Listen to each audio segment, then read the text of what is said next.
Beaucoup de gens voient aujourd'hui le monde de cette façon. L'Antéchrist est déjà né, il a un nom, et il va bientôt se révéler. Et l'un des noms les plus cités est Jared Kushner, le gendre de Donald Trump.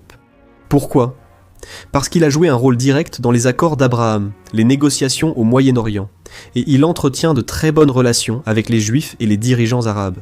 Et à cause de ces raisons et d'autres encore, beaucoup pensent que c'est exactement le type d'homme que les prophéties de la Bible décrivent.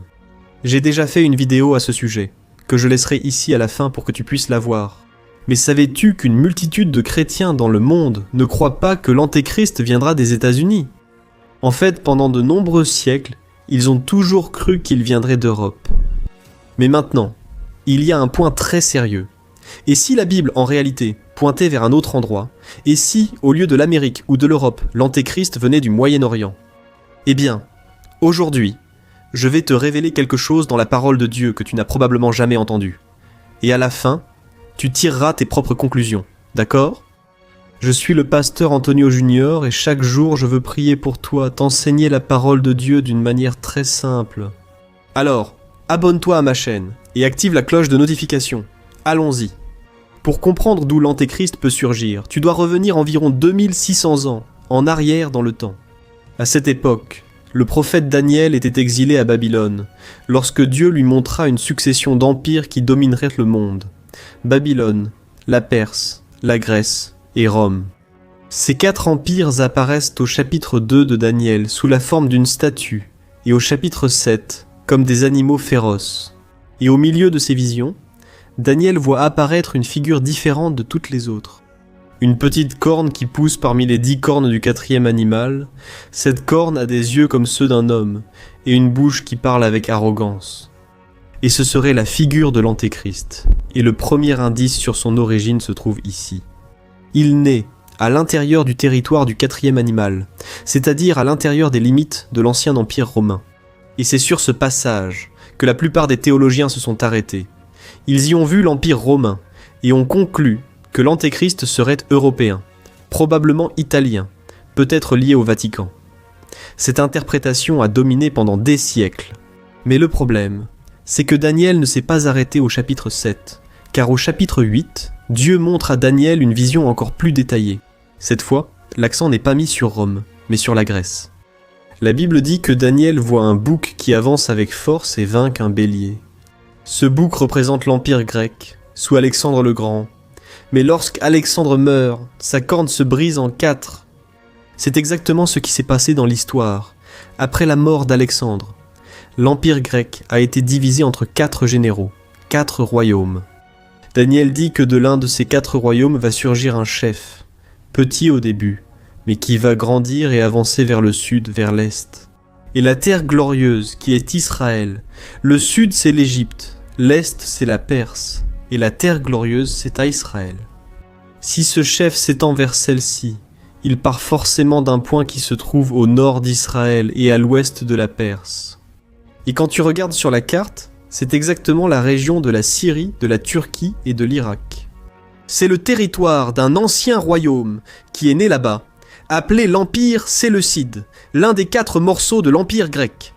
Et c'est précisément de cette région qu'est venu un homme que la Bible présente comme l'exemple le plus clair du type de personne que sera l'Antéchrist, Antiochos Épiphane, régné environ 200 ans avant Jésus, et il a fait des choses qui correspondent parfaitement à ce que Daniel avait prophétisé. Il a envahi Jérusalem, profané le temple, placé une image d'un dieu païen dans le lieu saint, interdit au peuple d'adorer Dieu et persécuté les Juifs, avec une cruauté que peu de dirigeants anciens ont eue. Si Dieu a utilisé Antiochos Épiphane comme exemple du véritable Antéchrist, il est logique que l'Antéchrist vienne du même endroit. Et Daniel le confirme à nouveau au chapitre 11. C'est l'un des chapitres les plus détaillés de toutes les prophéties de la Bible. Il décrit un conflit entre 2 rois, le roi du sud qui fait référence à l'Égypte, et le roi du nord, qui représente la Syrie et les régions au nord d'Israël. Et, à la fin du chapitre, il commence alors à décrire un roi qui fait des choses qu'aucun autre roi historique n'a faites. Ce roi s'élève au-dessus de Dieu. Il profère des blasphèmes contre le Dieu des dieux. Il prospère jusqu'à ce que vienne le temps du jugement de Dieu. Et ici, beaucoup comprennent qu'il ne s'agit plus d'Antiochos, mais de quelque chose de plus grand, l'Antéchrist. Et il est appelé le roi du Nord, parce que dans la Bible, cela signifie quelqu'un qui vient du nord d'Israël, du Moyen-Orient. Et ce n'est pas seulement Daniel qui suggère la même direction. Dans Ésaïe, au chapitre 10, cette même figure est appelée l'Assyrien. Michée, chapitre 5 aussi. Também faz referência a ele como o assírio. Et pour vous qui ne le savez pas, la Syrie se trouvait là où se trouve aujourd'hui le nord de l'Irak, une partie de la Syrie et une partie de la Turquie, et, encore une fois, le Moyen-Orient. Maintenant, regarde comment tout se connecte. Daniel chapitre 7 dit qu'il surgit du territoire romain. Daniel chapitre 8 dit qu'il surgit de l'un des 4 morceaux de l'Empire grec. Daniel chapitre 11 l'appelle roi du Nord, Isaïe et Michée l'appellent l'Assyrien. Ça semble contradictoire, n'est-ce pas? Mais en réalité, ça ne l'est pas, parce que c'est une région qui fait partie de tous ces empires en même temps. Pour que tu comprennes, l'Empire romain, à son apogée, s'étendait jusqu'au Moyen-Orient.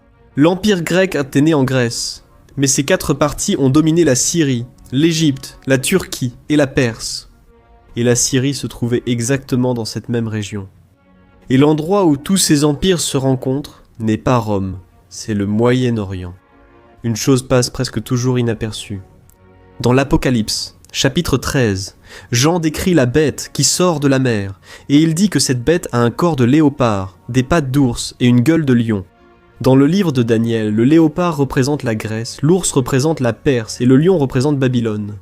Autrement dit, Jean dit que l'empire de l'Antéchrist va mélanger des caractéristiques de 3 anciens empires, et ces 3 empires viennent tous du Moyen-Orient.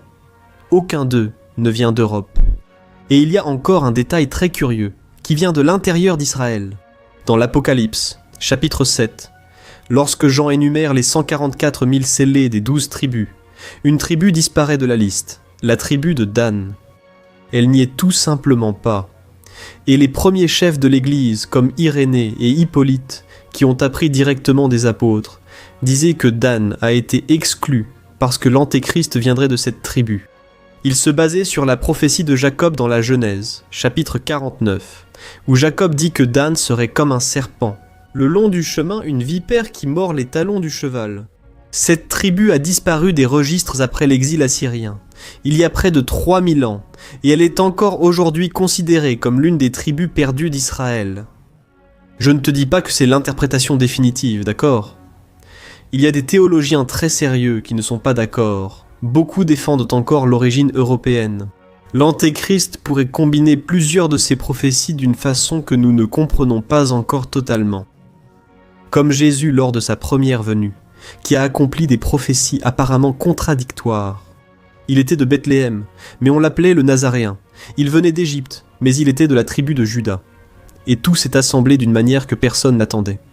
Et avec l'Antéchrist, il va probablement se passer la même chose.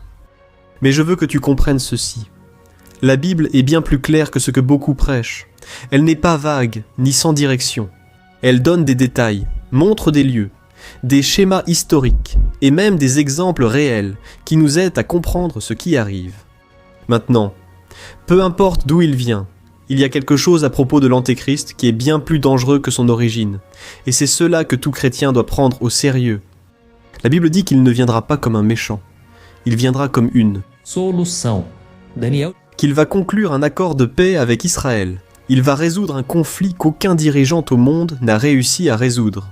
Pendant 3 ans et demi, cela paraîtra être la meilleure chose arrivée à l'humanité. Paul a écrit à l'église de Thessalonique, disant que sa venue sera accompagnée de signes, de prodiges, de merveilles, et que beaucoup vont croire en lui. Pas parce qu'ils sont stupides, mais parce qu'ils ont rejeté la vérité. D'abord, l'Antéchrist ne va pas tromper ceux qui cherchent la vérité, mais plutôt ceux qui ont déjà décidé de vivre sans elle. Tu comprends? Et c'est la partie qui me dérange le plus.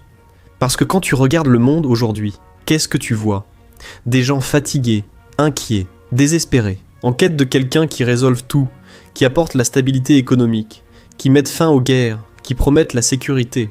Et quand cette personne apparaîtra, la majorité va l'accueillir sans poser de questions. Parce que le monde sera tellement brisé que n'importe quelle promesse de paix semblera trop belle pour être refusée. Mais après 3 ans et demi, Daniel dit qu'il va rompre l'accord. Il va entrer dans le temple reconstruit à Jérusalem. Il va arrêter les sacrifices. Il va se mettre lui-même à la place de Dieu. Et à partir de là, commence la période la plus terrible que l'humanité ait jamais connue. Persécution, contrôle total. Marque sur la main ou sur le front pour acheter et vendre, et ceux qui ne l'acceptent pas mourront. Et c'est exactement ici que beaucoup deviennent tristes, découragés, parce qu'il semble que le mal va l'emporter. Ce n'est pas vrai. Il semble qu'il n'y aura plus d'issue. Mais la Bible, frère, est très claire sur la fin. L'apôtre Paul dit que le Seigneur Jésus va détruire l'Antéchrist par le souffle de sa bouche et par l'éclat de son avènement. L'Apocalypse dit que lui et le faux prophète seront jetés vivants dans l'étang de feu et que le Christ régnera pour toujours. Et c'est ce point que toi et moi devons retenir. L'Antéchrist a une durée de vie limitée, mais le Christ est éternel. Il va sembler invincible pendant 7 ans, mais le Christ est invincible depuis l'éternité. L'Antéchrist trompera des millions avec de faux signes, mais le Christ a déjà prouvé son identité par sa résurrection. Amen. Alors, lorsque tu entendras parler de l'Antéchrist, de la fin des temps, de prophéties bibliques, ne laisse pas la peur t'envahir. Au lieu de cela, laisse la parole t'informer, te préparer et te positionner.